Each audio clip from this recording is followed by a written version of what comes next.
Hey there, estate planning attorney Paul Rabelais here, and in this video I want to talk about a proposed significant change to our gift and estate tax law. All right, before I can get into what the proposed change is, let me tell you what current law is. People who pass away in this year of 2021, they can leave up to $11.7 million of assets to their survivors without incurring any of the 40% estate tax.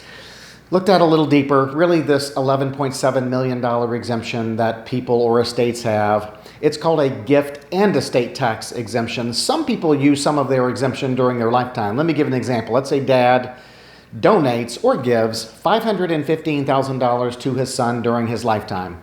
Well, the first $15,000 that dad gives to people during his lifetime, he can give $15,000 to as many people as he wants every year without using any of his estate tax exemption. But dad gave $515,000 to his son, so dad used $500,000 of his current $11.7 million estate tax exemption. So when dad dies, dad can only leave $11.2 million free of the 40% estate tax because he used $500,000 of his exemption during his lifetime. Okay, so that's the $11.7 million gift and estate tax. It's a unified system that we have. And really what it means is married couples, because each spouse has an estate, can leave 2 times the exemption, or in today's dollars, $23.4 million married couples can leave to their survivors without being subject to the 40% federal estate tax. One other current aspect of our law is that law which increased the estate tax exemption to $10 million, which now after several inflation adjustments is now $11.7 million. That tax law which increased the estate tax exemption is scheduled to what's called sunset on January 1st, 2026. The estate tax exemption will be really cut in half, back to $5 million adjusted for inflation, which would be $6-point-something million probably. So the way it is now is people have an $11.7 million exemption, and that's going to be adjusted for inflation every year. It's going to go up a little bit, and then in 2026 it's going to come back to somewhere around $6-point-something million. Many of you are thinking, I don't have that much money, it doesn't affect me, so why are we watching this video? Well, it doesn't affect everyone. In fact, it doesn't affect a majority of the people. It affects a small percentage of people. But when it does impact a family, it's a significant hit, because it's a tax that is 40% of the fair market value of all of the assets that someone has when they pass away. Now, there is a current proposal in Congress to accelerate this reduction of the estate and gift tax exemption. Remember what I said, 2021, it's $11.7 million, going to keep going up, and then in 2026, it's going to come back down to around $6 million or so.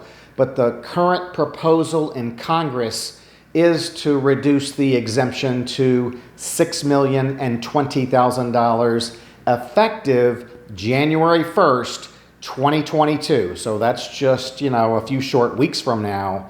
So what it means and the effect is, if this proposal somehow passes, then what you'll see is many people with, many wealthy people who have $11.7 million, or people who have much more than that, we're likely to see them go ahead and use up their $11.7 million exemption this year in 2021, because if they don't, remember, you can use it during your lifetime or you can use it when you die.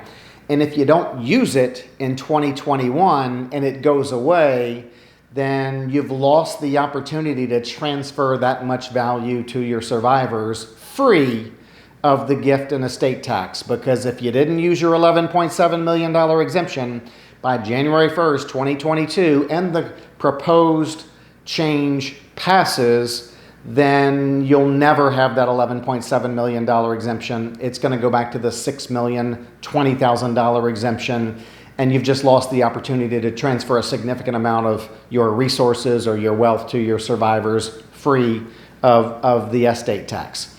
So right now, I mean, what we've been thinking up until now is, boy, in 2025, there's going to be a lot of people transferring assets to their descendants, to their next generation, while the exemption is so high. But we really have to keep a close eye out and see if Congress and the president change the exemption as it's proposed, so that the $11.7 million exemption disappears at the end of this year, and we're left with a $6,020,000 exemption. And if they do that, there's going to be a mad dash for many people to do lots of gifting this year. And we're already in October, and making gifts of that amount of resources and value, it gets tricky because sometimes people want to transfer businesses and other assets or real estate, which require appraisals, and